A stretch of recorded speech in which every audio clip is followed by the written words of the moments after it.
can't lie to you about your chances, but you have my sympathies. So, are you ready to face a new, ruthless survival mod, the likes of which we have never seen before, plus some extra stuff as a bonus on top? Well, then you better keep watching.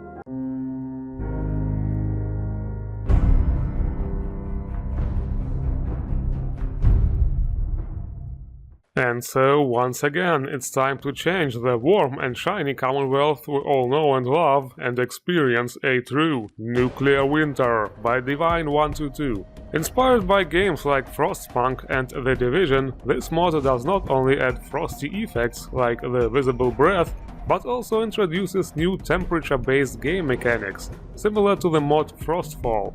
To make it look really frosty, however, you will also need to download a frosty texture replacer. Right here I'm using the Ice Peak overhaul, which I already featured in the Christmas special. The new mechanics of Nuclear Winter will change your gameplay habits completely and make the vanilla survival mode seem like child's play. Let's start with the core heat. This is your body temperature and will determine your general well-being. If it drops too much, you will be affected by hypothermia and many other nasty effects, followed by death at some point. There are several factors which influence your core temperature. The ambient temperature, which can get pretty chilly depending on the weather and time of day, will obviously have a direct effect on you. Then the wetness level, which will not only increase if you decide to go for a swim, but also if you work up a sweat, for example. Running around all sweaty in cold weather, combined with strong winds, is certainly not a good idea.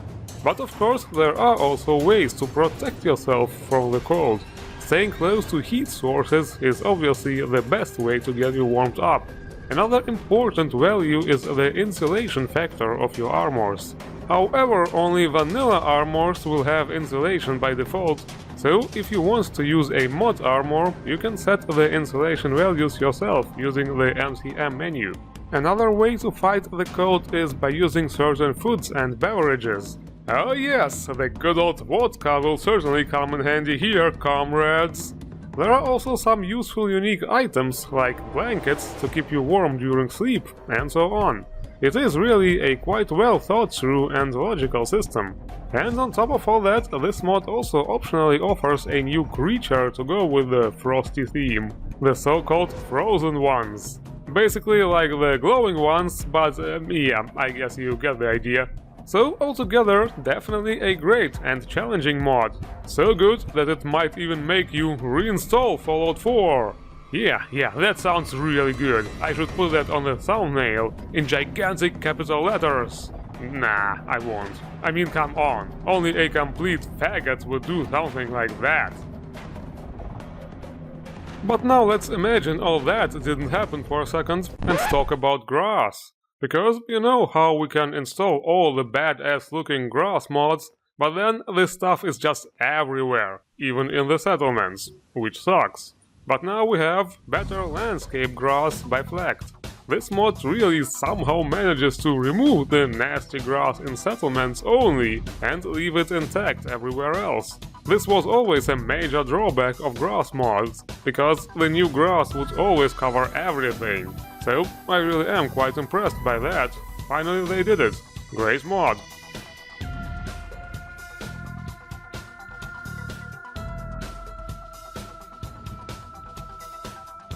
The next one, however, is really simple. A little hair pack called Extravaganza Hair import by Vermilion. 6 new hairstyles in this one, nothing else to add really.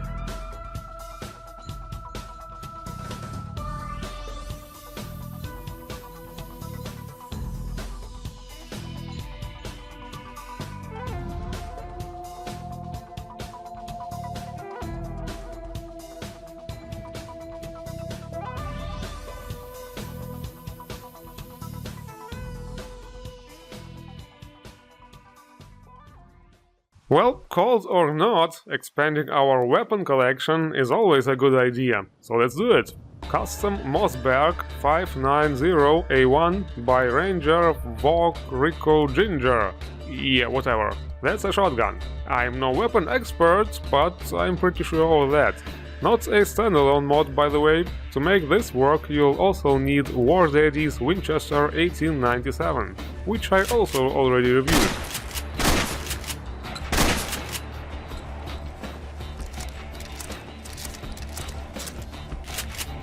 The customization is almost non-existent on this one, but at least it's possible to use different ammo types.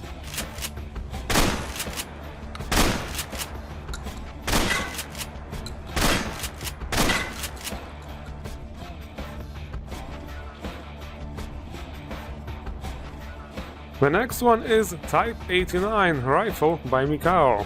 Also nothing out of the ordinary, just a perfect, normal-looking, modern-day rifle.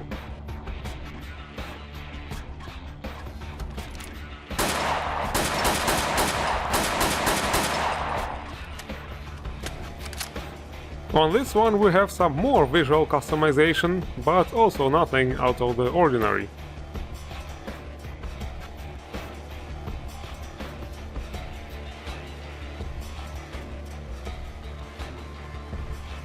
The next one is Remington 870 by I, another shotgun. This one looks very familiar. It's a famous weapon after all. Arnie, for example, used it in Terminator 3.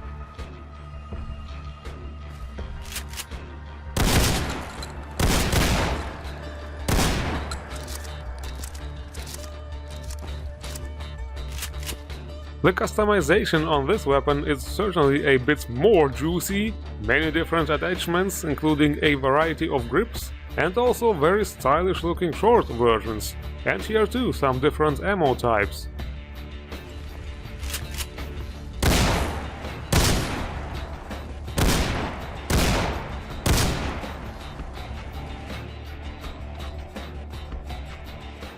Next we have a couple of really cool handguns. The Red Dead Revolver by Bram Nasty. Do you know what this is? Red Dead Redemption 2 is cool and all, but did you know it's actually the third game in the series? The first one was actually called Red Dead Revolver.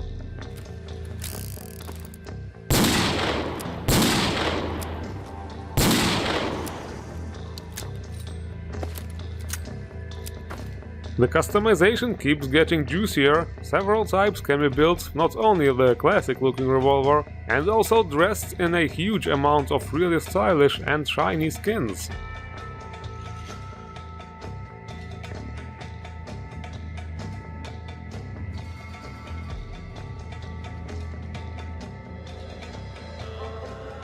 And the other handgun is the Resident Evil Samurai Edge M9 by Ghost Recon and Fading Signal.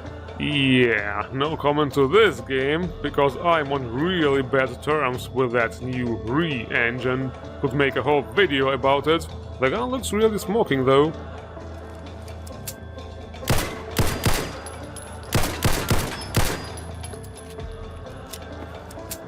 The customization is just as smoking hot, fortunately. The attachments fit very well with the style of that weapon, and some different skins can be applied to different gun parts separately.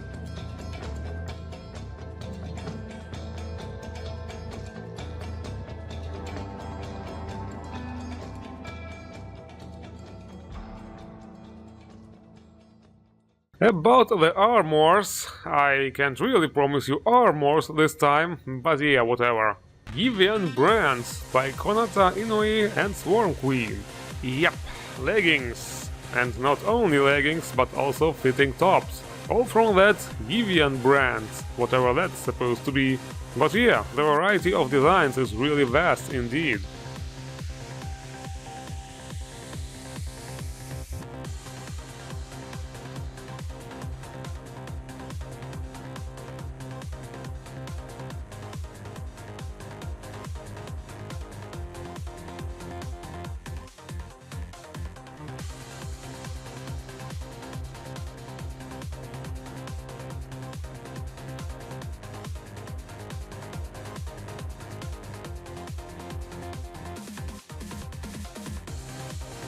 And then there's the Covert Operative outfit by Spiffy Skytrooper. Pretty simple, and yet somehow stylish.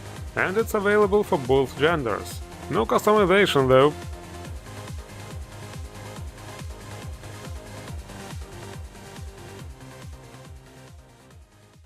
Now that we got that covered, it's time to actually do something and play the game. Yeah, quest mods. Finding Barry Ellery by Mackenzie Bayer. This is supposed to be a lengthy quest line with professional voiced NPCs and 4 different endings. Funny how the best stuff always gets the least endorsements. Anyway, Never seen the likes of you before. And I'm not really in the mood to make friends, so if you could just leave me be. I didn't used to, but I do now. My dear son Barry went missing last week. I'm so afraid. what I really like about this is how the dialogues are being handled here. It's like in previous Bethesda games, the player character is not voiced, but as you choose the dialogue option, the NPC answers right away. I wish there were more people like you in the world. I hope, with all I have, that you and my son return safely. So we are up to finding Nemo, Barry, and after a short investigation of his shack, we find out that he decided to go play superhero. Do I think this is ridiculous? Yes, but my dad hates superheroes, so that's exactly who I'm going to be. I'll show him. I'll show all of them. Kids these days, that's what happens when they watch too much Avengers. Anyway, we continue our search, and after running around the Commonwealth for a bit, we actually discover a whole new town out of freaking nowhere. It is magnificent, isn't it? Rather than asking questions, I would enjoy the beauty of it if I were you. The town looks strange indeed. Green grass, everybody wears clean clothes, everybody looks happy. This is never a good sign. They say Billy, or whatever his name was, already left, and they don't know where to. But everything seems very suspicious. Things might not be as they seem. They might very well end up being a secret society of people who like to put strange toppings on their pizzas, like pineapples, human flesh, or even olives. Well, without spoiling too much, this is a fairly decent quest line. It's not that long, and the new locations could use some more clutter, for example, to make them more believable. But it's definitely playable. One more quest mod to go. Sewer 139 by Bill Z. Bot. In the middle of the glowing sea, suddenly appears a door, which leads to a sewer as expected, but it's only a sewer in the beginning. After traversing some caves and halls, which actually surprise with fairly good level design, we arrive at a rather strange facility and find out that it's not entirely abandoned. Welcome back. General Boomstick. I live in 320 Euratown. Receiving patrol. Yes, it appears this facility is still being managed by some strange robots. And when I say strange, I totally mean strange. Me fat, you pretty. No. Me fat, you pretty. No, me fat, you pretty. No.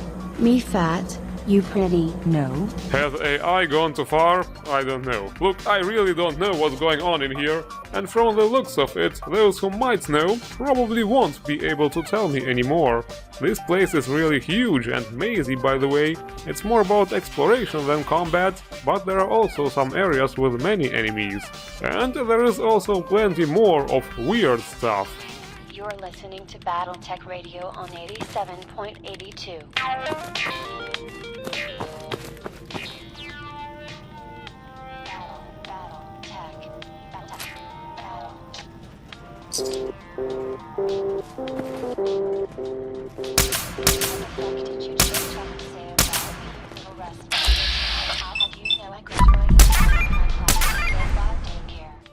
Yes, I know, using VATS is kinda cheating, but seriously, a shooting range is the least thing I expected to find down here.